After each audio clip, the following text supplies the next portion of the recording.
Please subscribe Ito Money Vlog.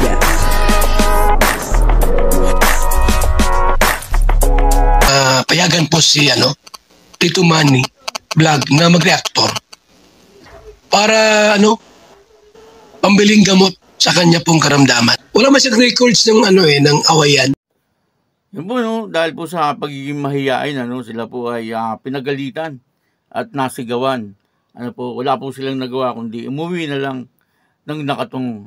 Talaga nga namang nakakawa. Ang kalagayan nitong Tres Marias. Papanoorin po natin yung video at syempre bibigyan po natin ng konting reaction. Pero bago po yan, ako muna po bumabati sa inyong lahat ng magandang umaga, magandang tanghali at magandang gabi sa inyong lahat mga kapatid. Saan man kayo ng panig ng mundo naroon ngayon, ay mag-iingat kayo palagi at pagpalain kayo ng ating Panginoon. Maraming salamat din po sa patuloy na tumatangkilik sa aking YouTube channel at nanonood sa aking video reaction. Patuloy lang po natin suportahan sila Kuya Bal Santos Matubang, Kalinga Prab, Ate Eda Vlog, Jack Tapia, at syempre mga kasamahan ko po sa Karepa. Ganoon din po yung mga charity vlogger na Kalinga Partner. Ito po yung video na kung saan ay sinigawan at pinagalitan dahil sa pagiging mahiyain etong Tres Marias.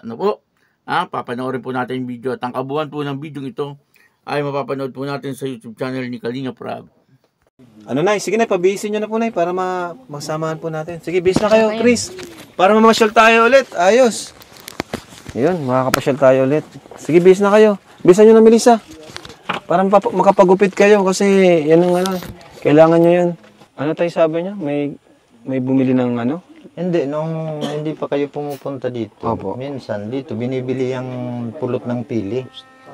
Yung 4 kilo. Tapos? Nakunan ko lang, sabi nung nagbili, minsan daw, nagbenta yan sa kanila, yung 3 magkakapatid, pumunta yan doon. Halos magkakalahating oras na, nandun yan sa may tabing ganyan. Wow. Galit na yung bumibili. Kaya sabi nga, ano ba, magsasalita kayo? Hindi. Kung hindi ko yan bibili. Umalis na kayo dito. Yung pinagalitan niya nung mamimili ng pili. Kasi hindi nga talaga nagsasalita sila. Kaya Totoo pala talagang Oo, nagtataka ako. Kawawa din yung tipong gusto lang naman nilang kumita. Pero nahihirapan sila kasi nga sobrang mahihain sila. Oo. Pero gusto nilang magkaroon ng pagkakakitaan. Oo, pero hindi naman kasalanan yun nung bumibili. At Hindi po, hindi. Hindi naman alam nung bumibili na hindi Hindi po talaga kasalanan. nagsasalita ng mga ganyan na akala niya basta lang ayaw magsalita. Kaya yung nagagalit na yung bumibili. Yun nga po. Ibig sabihin ano ba, magsasalita ba kayo o hindi? Kung hindi ko yan bibilhin. Kaya yan po mga kalingap yung mission natin na baguhin sila, na matutunan nila yung pakikipagkapwa. Bata pa naman po sila, sigurado matututunan din po nila yun. Sa tulong ng Team Kalingap, pati po kay mga viewers, mga suggestions niya po ay ginagawa po natin. Kagaya ngayon, pagupitan daw po. So, yun po, pagupitan po natin sila.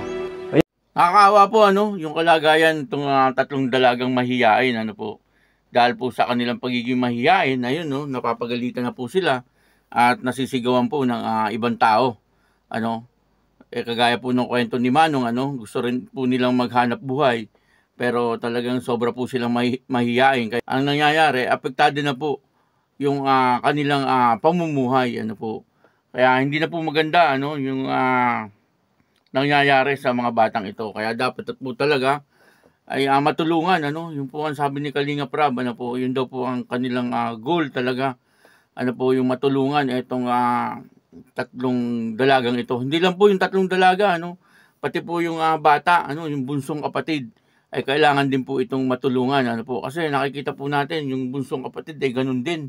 Talagang mahihain po sila. Ano po kaya ang talagang nangyari sa mga batang ito?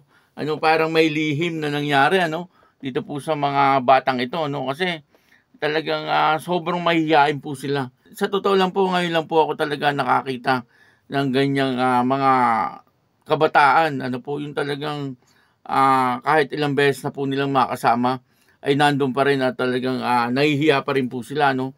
Kahit man lang po sana yung konting pag-uusap o kaya ay kapag tinatanong po sila ay sumagot naman po sila ng medyo maayos. Hindi po yung sumasagot po sila ay talagang konting-konti lang. Bagamat sa ngayon ay nakikita po natin na talagang sumasagot na po sila, pero talagang tipid na tipid ano po yung kanilang kasagutan. Ano po, kaya minsan ay yung iba ay naiinis na. Ano po, yung mga ibang viewers ay naiinis na. Ano po, pero dapat po ay talagang lawakan po natin yung ating pag-unawa, ano, at talagang subaybayan po natin ano po kung ano po ang mangyayari ano po dito sa ginagawa ni Kalinga Prab, ano po, na pagtulong sa mga batang ito, ano, kasi ang isa sa talagang dapat po maalis dito ay yung attitude po nila, ano, na pagiging mahiyain, ano po, at sana ano po, tulungan din nila ang kanilang mga sarili. Ano po, kasi kung tutulungan nga po sila ni Kalinga Prab, pero hindi naman po nila tutulungan yung kanilang mga sarili, walang mangyayari.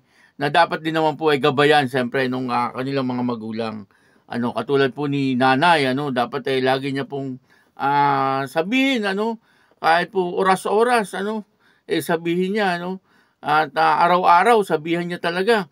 Upang sa ganun ay tumanim, ano po, sa isip ng mga batang ito, na dapat ay hindi po sila magiging mahiyain.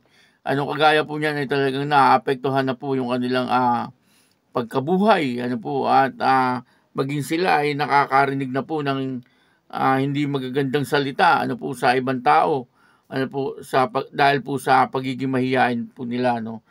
Kung titingnan po natin mabuti, talagang nakakahabag po, ano, yung kanila pong kalagayan, ano.